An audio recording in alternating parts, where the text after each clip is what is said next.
I have 1 hour. Okay. Hi, everyone. I am Caitlin Lindley. I'm the Graduate Student Senate President for this upcoming academic year. Thank you all for joining this session. It's a great opportunity to ask some questions of a lot of people who are in the know here at Lehigh. If you are just joining Lehigh for the first time, welcome. We're happy to answer any questions. If you're coming back, welcome back. But without further ado, I will pass it along to everyone that we have here to help address your questions. So I'll pass it to Kathleen Hudnick first. Hi, everybody. I'm the Associate Deputy Provost for Graduate Student Life here. We are really looking forward to meeting you for the first time or seeing you in person. We're very hopeful that we can have a more normal year this year. Obviously, with the Delta variant, I think we're all very much on guard. And I can tell you that all the offices, including all the senior leadership, are watching things very carefully. So let's say that, I'm speaking for our office, we have plan A's and we have plan B's. And I think that is pretty much going to be the case pretty much throughout campus. In a little bit, I will talk a little bit about student life, but first I'm actually going to turn it over now. Let's see, I'm trying to think who we should go to. Let's go to Sarah Stevens from the director of our Health and Wellness Center, the medical center, and who will be talking about some of our health protocols. I think that's the forefront on most people's minds. Thank you. And yeah, I want to echo, if you're returning to Lehigh, welcome back. If you're a new student, welcome to Lehigh. The health center has been open throughout, the whole past year or so. And we have definitely noticed it's been a quiet campus. So it will be nice to see everybody back, I just have to say. So from the health center side, we have switched things up over the past year. For those of you who have been here for more than a year, know that previously all our health services were located on Johnson Hall 3. Last year, really since about March, we implemented needing to have separate space for students who had COVID-like symptoms compared to those who did not have COVID-like symptoms. So we actually this past year had a temporary space in Tremblay Park in 7 and 8 that was our well space, if you will. And we had 3rd floor Johnson Hall where we saw students who were symptomatic with COVID-like symptoms. This year, we're very excited. We're winding down the renovations on Johnson Hall 2. So we should be back in that space by about September 1st is our August 31st, September 1st. I see Brent smiling there. So that's our goal. And when we're back in that space, it's going to be beautiful, actually. Johnson 2 is going to be our well space, if you will. Johnson 3 will be the sick space. We're going to be naming entrances kind of north and east for people like me who are directionally challenged, thinking that going down the mountain should be going south, but when in fact it's going north. I'm going to have to adjust to this. But I'm excited about that because I think students should feel very comfortable that we have separate spaces. And our health center staff, for people's information, we are all vaccinated, and our staff wears full PPE when we are seeing students in the sick areas. So I feel like we kind of have this down to science, if you will, at this point. We're doing some telehealth, which we never did before, but we learned how to do that this past year. But again, students that need to be seen in the health center can be seen in the health center. We're also very happy about the requirement for students to be vaccinated. I think, as Brent and other people who have been on any meeting with me know, my mantra is vaccinate, vaccinate, vaccinate. That is essential for us getting through this pandemic and, really for us staying open. So it's very essential. For international students who may have arrived and not been able to get a WHO or FDA authorized vaccine, we do have an on-campus COVID vaccine clinic. The first day is August 17th. It's for the Pfizer vaccine, and the second dose clinic day is September 7th. Any student, and the deadline was yesterday for everybody to submit their COVID vaccine information. If you're arriving internationally, we understand if you weren't able to get the vaccine. We got it, we understand.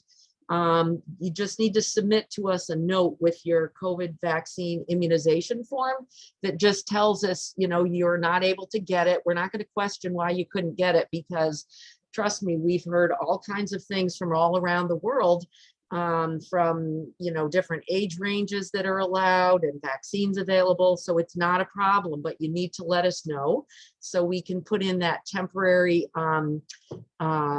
medical exemption for the vaccine. And like I say, you will be able to get the vaccine on campus. Your temporary exemption will cover you for that time. So we don't want students kind of worrying about that. We also have a pretty robust testing capability, meaning students who are symptomatic. Again, this year we have a Cepheid machine and we have an HNL lab tech in our office all day, Monday through Friday, so that we can do testing of symptomatic students. We get the results within about an hour. You come and do the test. It's a nasopharyngeal swab, but then we send you back to your place of residence, whether it's on or off campus, to wait for the test. And again, that testing, with few exceptions, we're able to get the results in about an hour. For students who were a close contact, previously, we only did close contact, we did close contact testing for vaccinated and unvaccinated.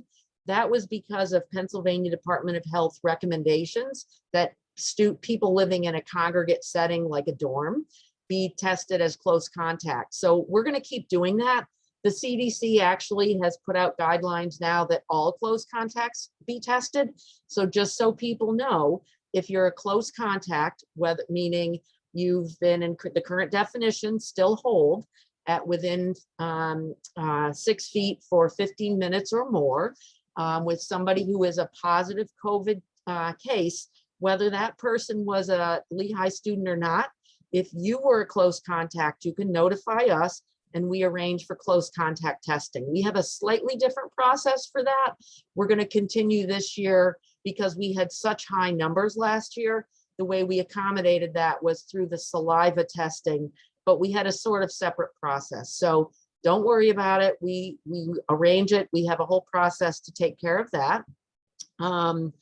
And if you've been vaccinated, you do not need to quarantine while you wait for the results, and you do not need to quarantine if you've been a close contact.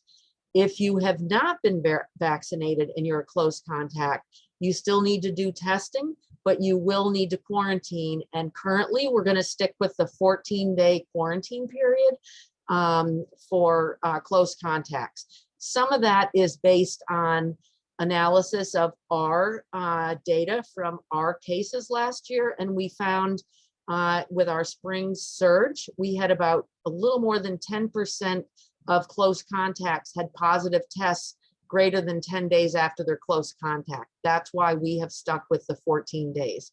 We can continue to, evaluate that this year.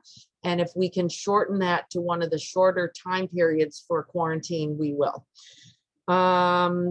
Quarantine housing for graduate students who are living in Lehigh housing. For the most part, you would be, if you're unvaccinated, say you're in the Saucon Village apartments, you would likely be quarantining there. Just for people to know, there is limited this year quarantine and isolation housing space. The isolation space will be prioritized for students with positive COVID tests, whether they're vaccinated or not, who are on-campus students. Students who have an off-campus housing assignment, or they're not assigned to on-campus housing, will need to have quarantine and isolation housing on their own off-campus. And because of some limitations on the amount of space, students who are unvaccinated, who need to quarantine, may need to quarantine off campus, even if they're on-campus students. And again, it's related to space because we're welcoming all the students back. All the residences are full. And we do have limited space. The isolation and quarantine housing is at Tremblay Park. So if you're familiar with that, they're the apartment settings. Are there other things that you wanted me to I'm trying to touch on what you put in my list there for me, Kathleen. Is there anything else off the top of your head Well, you want me to? a question just came in that I think is for you. Okay. How do we contact the wellness center to get a COVID test? Call the center through the patient portal, et cetera. Yes, so I would call the health center. We are going to be implementing, but it isn't up and running yet, for students who are symptomatic to be able to go on the portal and self-schedule a sick visit. We had done that prior to COVID. We're going to move back to being able to do some of that because students who are symptomatic with COVID-like symptoms are all going to need to come in and be tested. So for symptomatic students, that will be coming, but it's probably going to be when we move back over to our other space. So for now, if you're already on campus, call the health center. And shortly you'll be able to schedule that online. Perfect. And thank you, Sarah. If you continue to have questions about the Health and Wellness Center, please continue to put them in the chat. But for right now, I will pass it over to Oliver to introduce himself.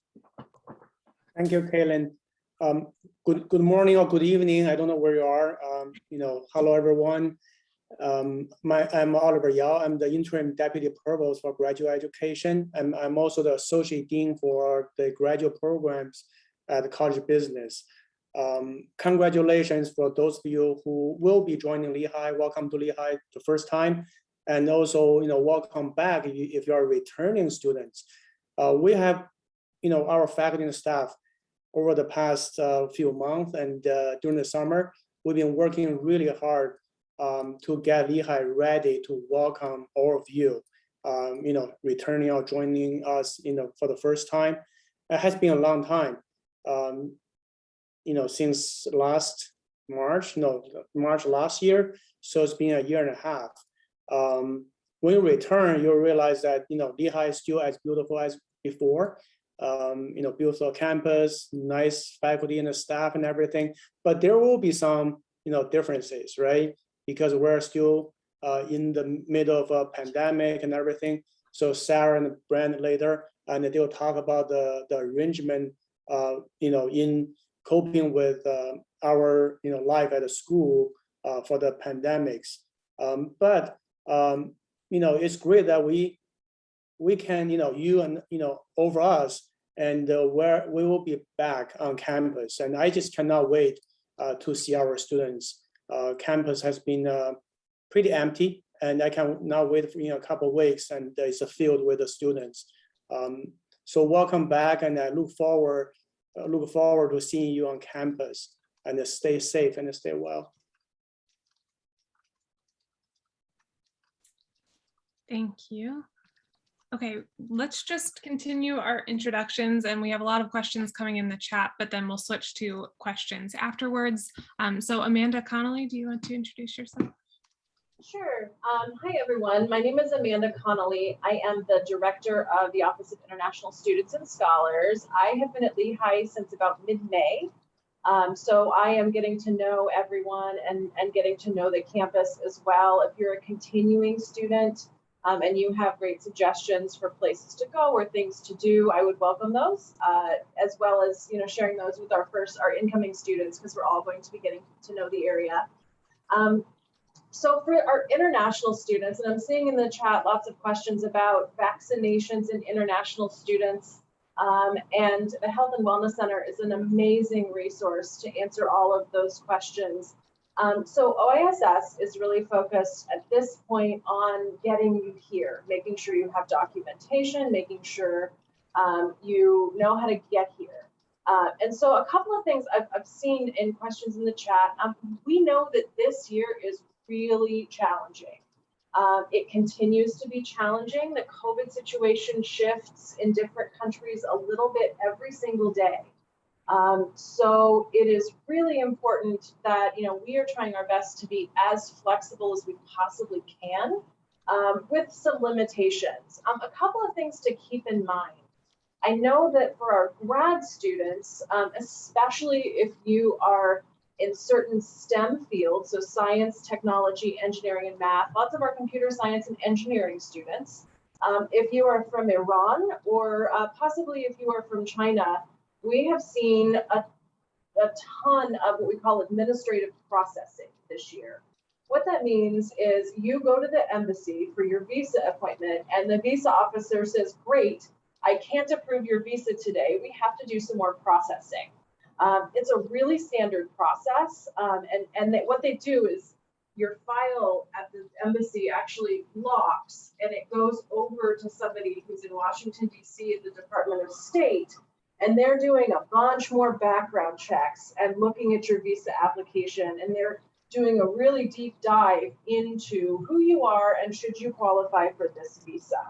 We have seen so much of an increase in that this year for our international students, specifically on the graduate student side. And so unfortunately, when you're going through administrative processing, there's very little that anyone can do to speed that process along. Like I said, your file actually locks to just the person at the Department of State who is reviewing it. So even if we are to write a letter on your behalf or the department is to write a letter on your behalf to the embassy, the person at the embassy isn't able to do anything with that either until they get the clear from the Department of State.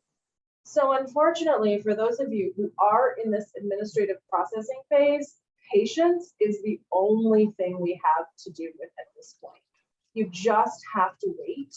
And if the embassy asks you for any additional information, we're seeing them ask for more information, for a CV of your advisor, a detailed research plan. So if they ask you for any of that, respond as thoroughly and quickly as possible. But Enter your unfortunately, participant ID followed by pound. Otherwise, just press. You are in the meeting now. There are more than 90 participants in the meeting. This meeting is being recorded. so as I was saying, just unfortunately for those of you guys who are stuck in administrative processing, you really just have to be patient. The good thing is that a majority of our graduate programs are being as flexible as possible. So you want to make sure you're really in communication with your college about what you can enroll in so that you can start remotely. There are going to be some restrictions on that specifically for students in Iran because we have some issues. There's other rules we have to follow. But be in communication with your college to make sure that they know what you can do and they're helping you figure out what to enroll in that works for you. And International Students and Scholars Office is going to be as flexible as well. So if you don't get here by August 23rd, that's fine. Work with your school and college, but let us know what you think your arrival plans are as well. Depending on the date you arrive in the United States, we may have to give you an updated I-20 before you travel. So just stay in communication with us so we can make sure you have all of the right documentation for when you're ready to come to the US. And again, we do know things are changing. We're starting to get a lot of questions about travel delays, travel changes. And so I think the two most important things are stay in touch with your department to let them know what's going on and stay in touch with OASS so that we know what's going on. For our new students who can't attend international orientation, we're actually hopefully going to be recording all of our orientation sessions and putting them into a course site course.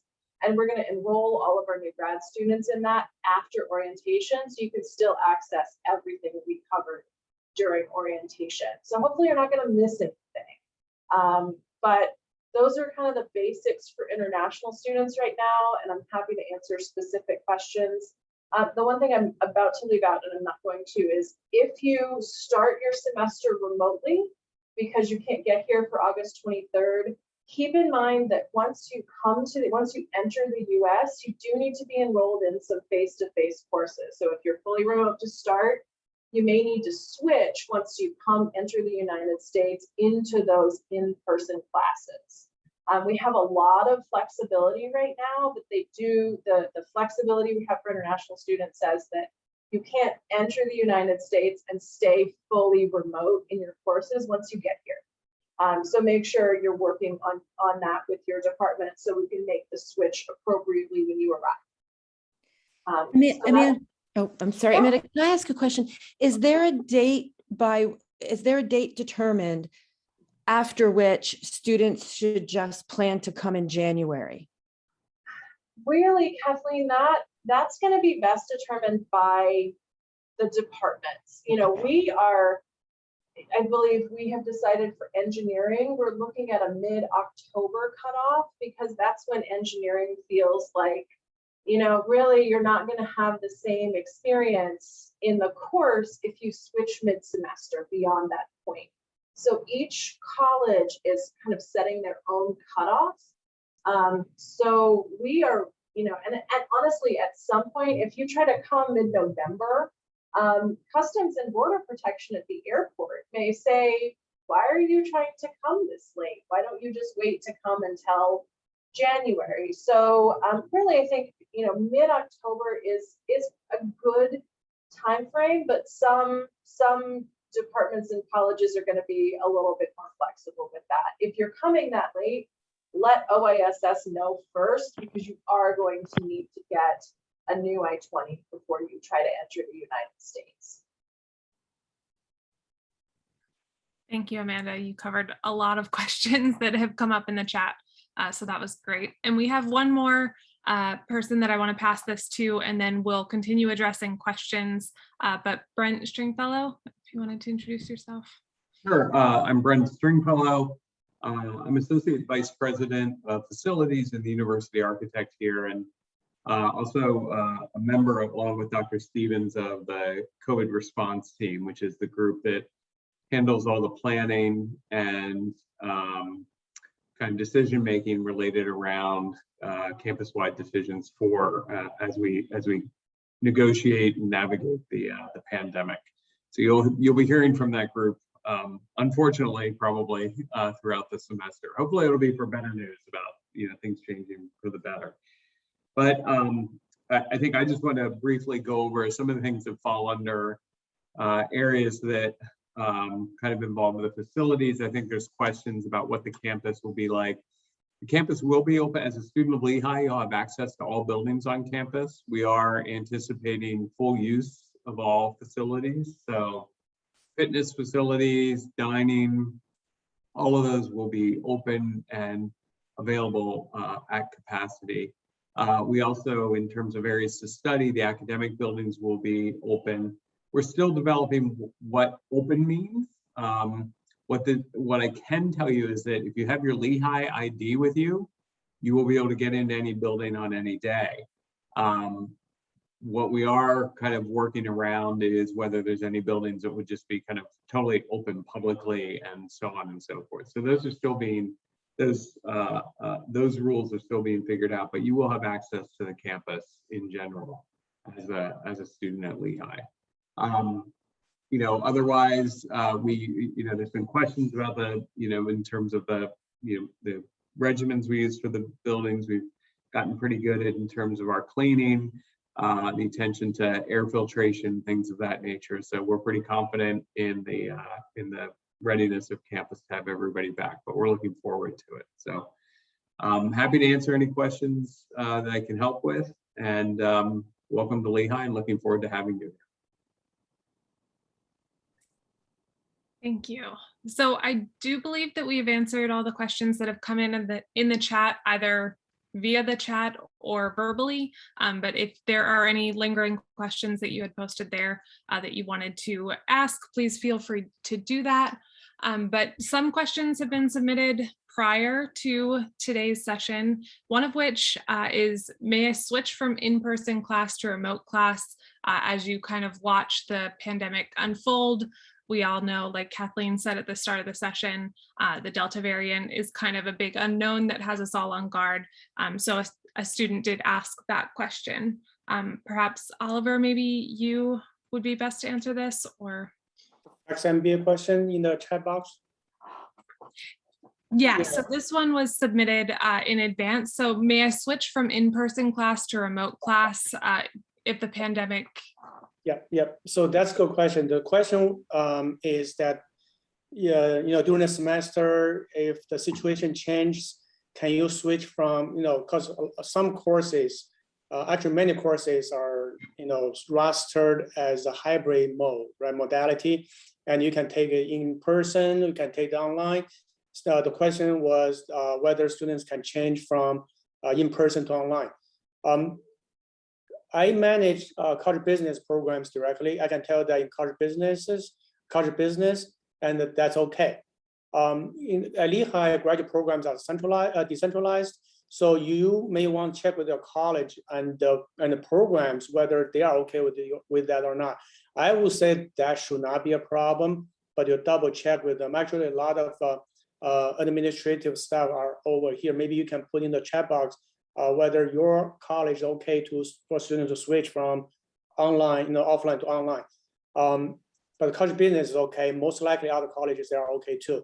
However, I want to caution that it will probably not always the case that if you registered offline to switch online, right? So that can be an issue, depends on whether you submit your fully vaccination record or not. If you have submitted, I think that will be okay. Yeah, you have full access and everything. If you have not submitted your full, vaccination, record, I don't think it will be allowed. If you register as distance education student, you should come, to campus to take classes. Okay, so there's another question on the Flex MBA, more like, Flex MBA, how many courses should I take or something? Normally for the Flex MBA, those are, working professionals and they have full-time job, they take classes at night.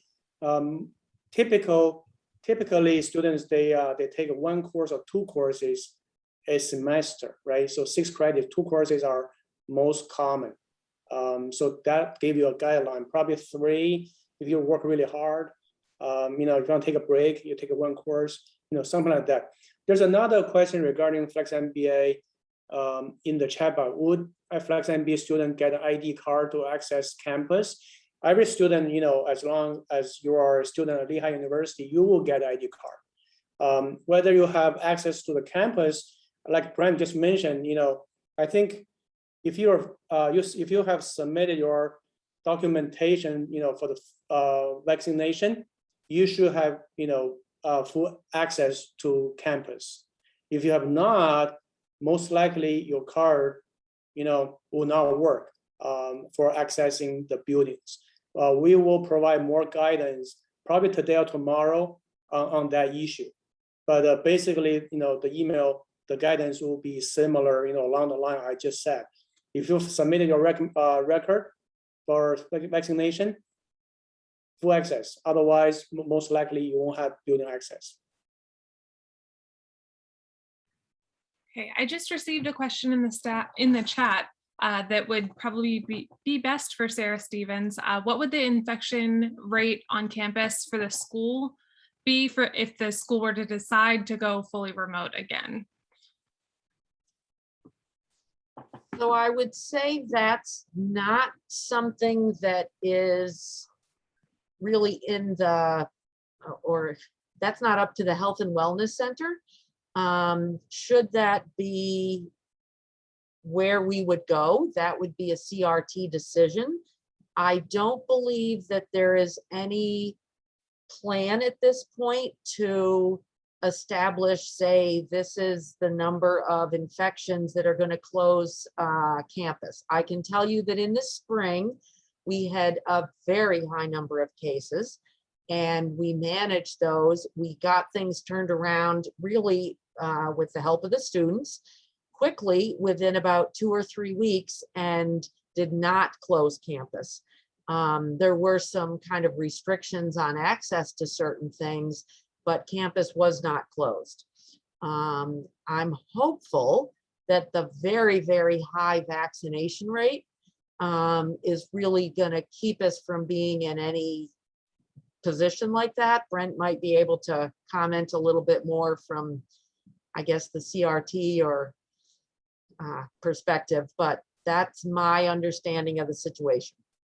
Yeah, I would just second you, Sarah. And I think one of the things that we've been careful in the CRT is to not set necessarily quantifiable benchmarks, because the decision of what we do, it depends on a whole host of different issues, where the breakouts are occurring, what types of trend, what exactly is going on campus. So it's, as we've learned over the last year and a half, everything can be very unique and every situation tends to be new. So we've avoided saying if we have X% transmission, we're automatically going there. And part of that's to not lock us into something that may not actually be serving the best interests of the community or the university. So.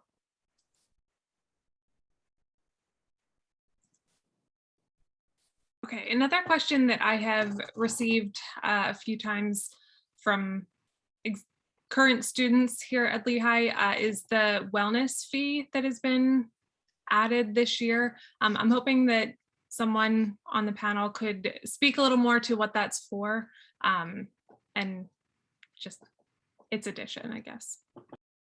Thank you, Kaylin. Let me say a few words about the wellness fees.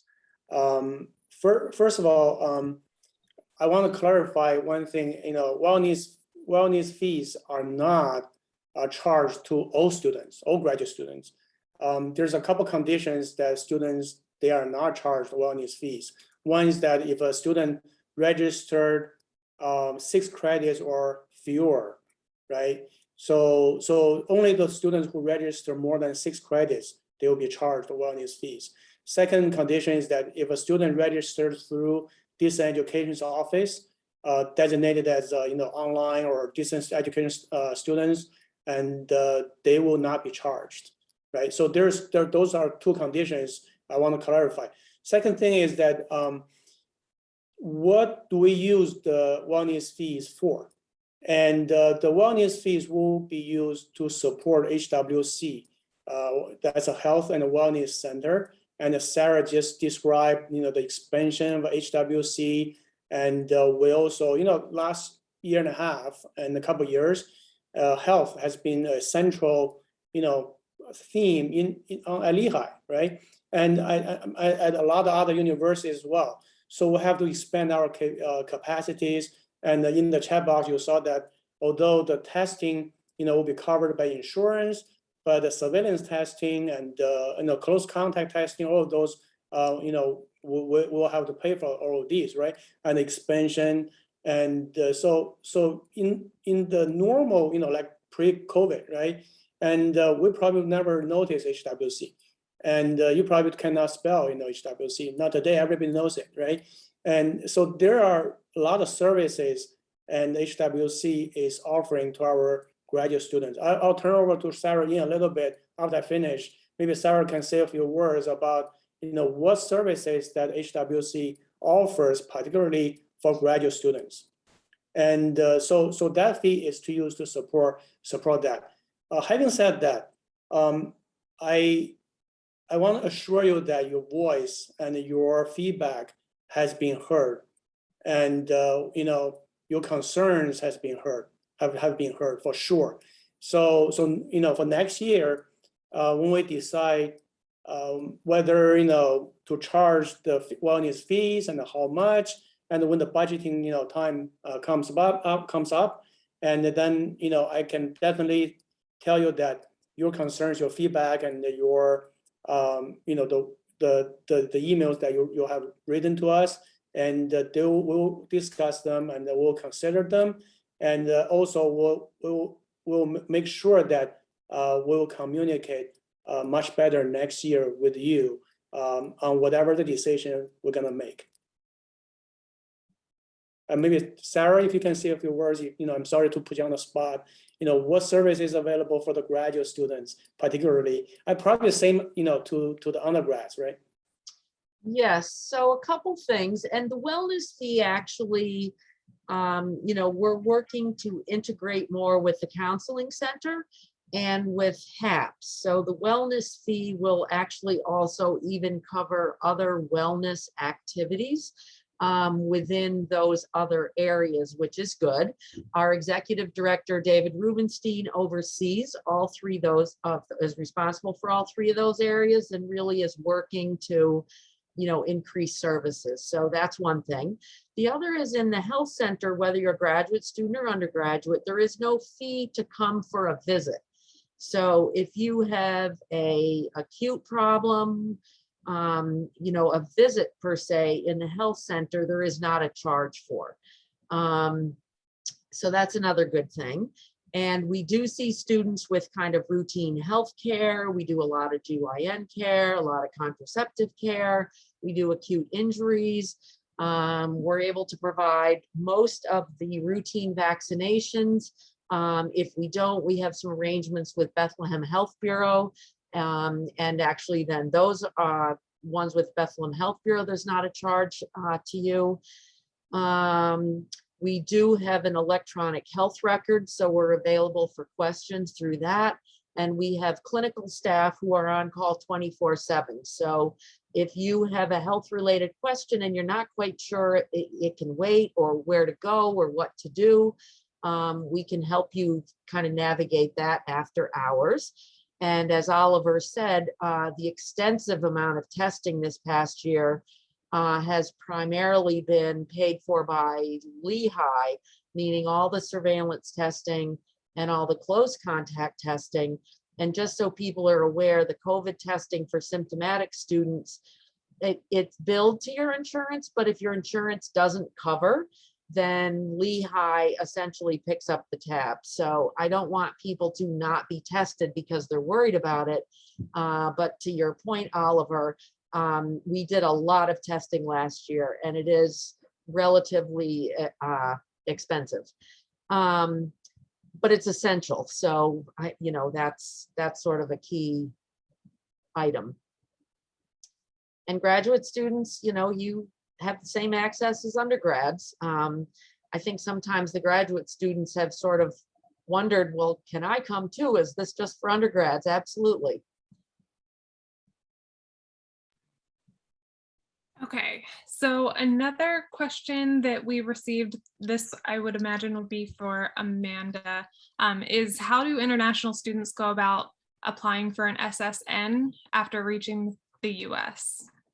So Social Security number, SSN, is a number that is required of anybody who is working, being paid. So our students who are coming on F1 or J1 visas, if you have a job offer, so for those of you who are fully funded, for those of you who are working in an on-campus job, you'll only be able to get your Social Security number after you arrive in the United States. And your department, whoever's hiring you, is going to give you a letter that you'll need to do that. So the first step for our students needing to apply for a Social Security number is going to be to check in with my office, to check in with OISS. We've actually moved that so that it is a fully online check-in process now. You don't need to come to OISS this year. You're going to log into iHome and you're going to find in the student, the new student section, the new student check-in. And so with that, you're going to have to upload some documents. That sends a form to our office so that we can actually go in. We see that you're here. We see that you're registered for classes full-time, and we register your record in SEVIS. That tells the government you arrived, you're here, you're doing what you're supposed to be doing as a student on an F1 or J1 visa.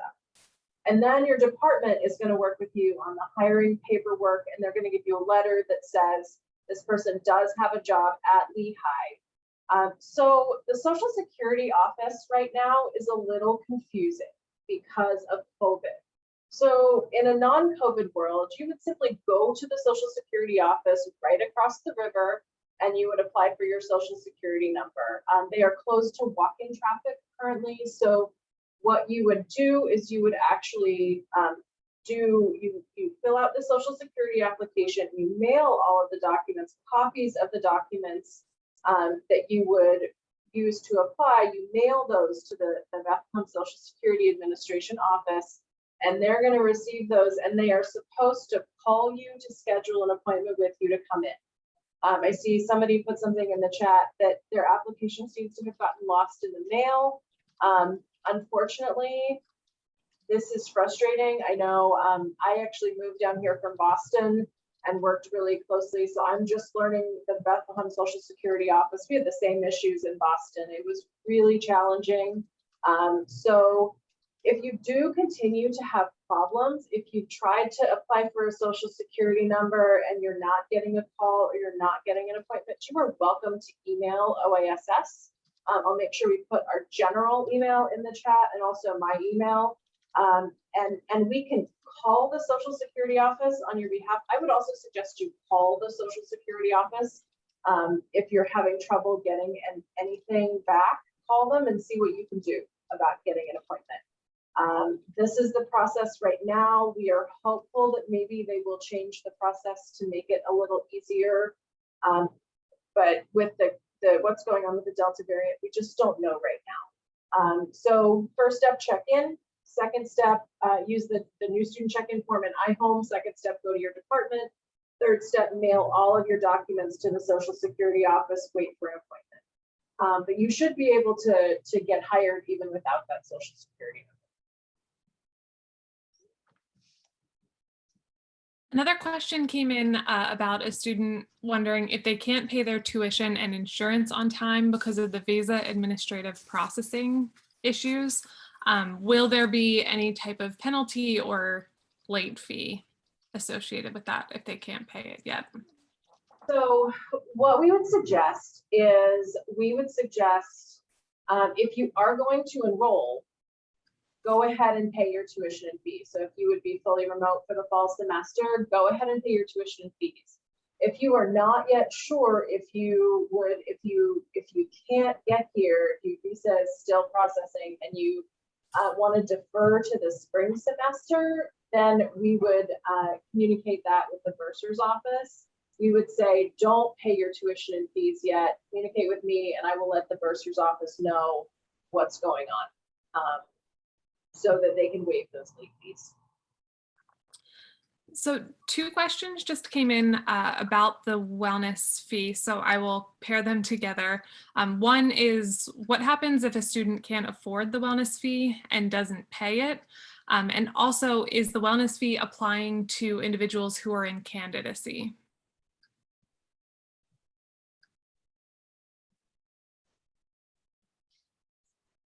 I don't know the answer to either of those questions. And I'm not sure what the candidacy, what's that? Sorry. So when a PhD student is working on their dissertation, so when they only are enrolled in 1 credit. Right. So Sarah, so our doctoral students only take so many years of courses where they're enrolled full time. Once they pass a proposal, then they become what is called in candidacy, and they only have to register for 1 credit. However, they're certified full time. So I think there's 2 questions embedded in that. First is for students who are certified full time, do they have full access to the health and counseling centers? And the second thing is, what could we understand also the rationale for not charging the students who are, if we're charging everybody, for charging the students who are in candidacy, not charging the students who are in candidacy. So I think my answer to that, is if they're an active student at Lehigh, whether it's candidacy or 1 class or 3 classes, we see them at the health center. I think the only kind of exception for the part-time, if there's a student who is actually a Lehigh University employee who's benefits eligible Lehigh employee, those students don't have access to the health center. But short of that, all students have access to us.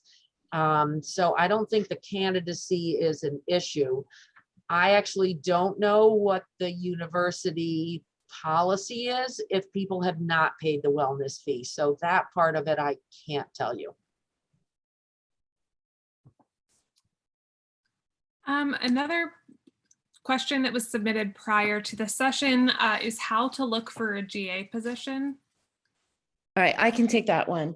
So basically, if students are looking for a GA position or part-time work, first of all, make sure that you have asked to join the Graduate Student Life Facebook page where we always post positions. The other thing is we send out a newsletter twice a week called the Weekly Buzz, and we publish any jobs that we know about in that newsletter. And then as campus jobs become available, we tell the employer to post the job on Handshake, which is the tool within our Center for Career and Professional Development that posts all kinds of jobs. So that's what those are the three places that I would look for jobs that are available. And we'll And also we have heard of some. Yeah, we'll also highlight them at Graduate Student Senate meetings, which happen every other Wednesday during the semester. So those are all resources where you can find positions that are open. One question came in about parking. So will we need a parking pass as a graduate student taking evening classes? Brent might also be able to confirm this too, but yes, you will. The best thing I suggest is going to the Parking Services website. The evening and weekend permit for the year is $90. And yes, I do believe everybody who will be on campus, parking on campus, will have to have some sort of permit. You do need a permit. It should be one of the lower cost versions though, if it is just evenings. Basically, if it's after 4 o'clock, that eases the requirement. Yeah, I just checked actually before this session, and it looks like it's $90 for the year. So should we attend the TA orientation to be prepared for a TA job? Yes, TA orientation is required for the first time you TA, correct, Kathleen? Well, yes, as a rule, we do require that. Actually, the students' departments require that they go through TA training, which will be on Wednesday, August 18th. Here's the situation. This is something that I was hoping to add for both general orientation and for TA training. Our plan is to have in-person sessions that will also be recorded. They'll be available by Zoom and they will be recorded. We will be holding our sessions in a high flex classroom, which means there are better cameras and so on and so forth. We know that now the rule is that we need to mask inside. All our presenters will be masked, but we want to provide options for our students who may not want to be inside. We really understand that. We will be having breakfast and lunch, a resource fair, and some other social events outside because we think it's really important for you all to get to meet each other and to meet us in person if possible. But you're probably getting our new students are probably getting sick of our office sending you things. We're sending you things like every 2 or 3 days at this point with various information. Now, back to the original question about required. Your departments do want you to attend. The truth is this year, because we will have both the Zoom recording and in-person options, we're going to go by an honor system. It's going to be very difficult for us to say keep attendance for each session. So, this is to your benefit to make your first TA experience as calm and positive as possible. So we do seriously encourage you to attend. And I will add a second what Kathleen says for our international student orientation. We're getting a lot of questions from our new international students. They can't get here on time, or they're going to be quarantining during international student orientation. If you are in quarantine, please do not come to international student orientation. You need to be maintaining that quarantine. Sarah will be very upset with our office if we ask you to come when you're supposed to be quarantining. So, please make sure you're following all of the health rules first. But I echo what Kathleen says. It's a great opportunity to attend these orientations, to get to know your colleagues, to get to be connected. But we also understand that this is a really challenging year. Everyone has different comfort levels. Everyone feels good about different, being inside versus being outside. For our orientation, we've tried to make outside as much as possible, but there are some things we can't have be outside. So try to come to the greatest extent that you can, but that is also the reason why we're making a course for orientation. So if you can't come or aren't comfortable attending or are in quarantine, you can get the information there as well. Okay, so one question about health insurance. So may I purchase the fall only Lehigh student health insurance as I might be qualified for a waiver in 2022?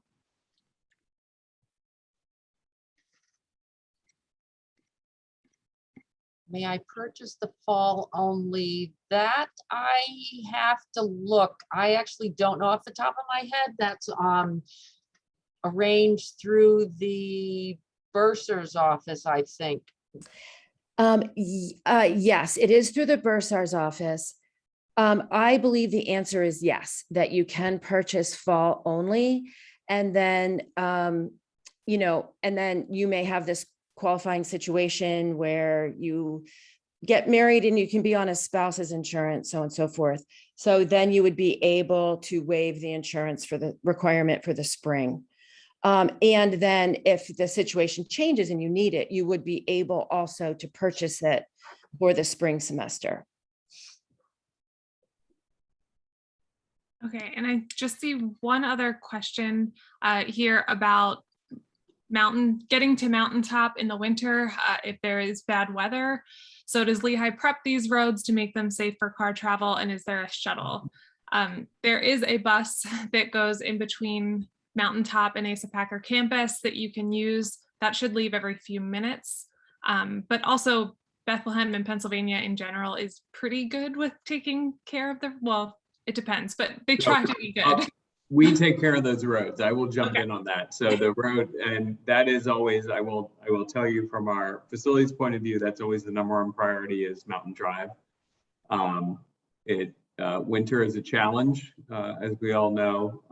But that is something that we take responsibility for, even if it's a city road. As somebody who lives on the other side of the mountain, shall we say, I do find that the road is really well cleared. I would say the only exception was that really crazy storm we had a couple years ago. What did it drop? Like 20 inches in about 24 hours. That was just a ridiculous mess in the entire Lehigh Valley. That was only like 6 months ago, Sarah. Oh my God, it seems like forever ago. That was a crazy mess. Yeah, that was I think January. So yeah, but anyway, but short of those anomalous events, the roads are really kept very well. Yeah, they are. Okay, well, we are at 9:54. I don't know if anyone else has anything else to wrap up or say. Excuse me, I have a question. I'm a new graduate student from Iran in Earth and Environmental Sciences Department, and my visa is under the administrative processing. I just want to know the last dates designated for fall arrival in our department and in our college. Do you know something about this matter?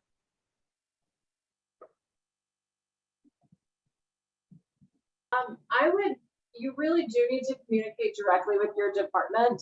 We do have a couple of additional issues with Iranian students being able to study outside of the United States before your visa has been approved. So I would encourage you can communicate directly with your department coordinator, and you're welcome to copy me on that email as well, so that we can work together to determine what's going to make sense for you and for your program. And just in general, your department coordinator is going to be a great person for you to go to for questions about your department. They generally can answer all of these questions much more specifically about how your department is handling things. Caitlin, can I pop in here a sec? Of course. One of the questions that came in advance was handling work and a full-time course load. And I think as a senior graduate student, you may have some insight on that.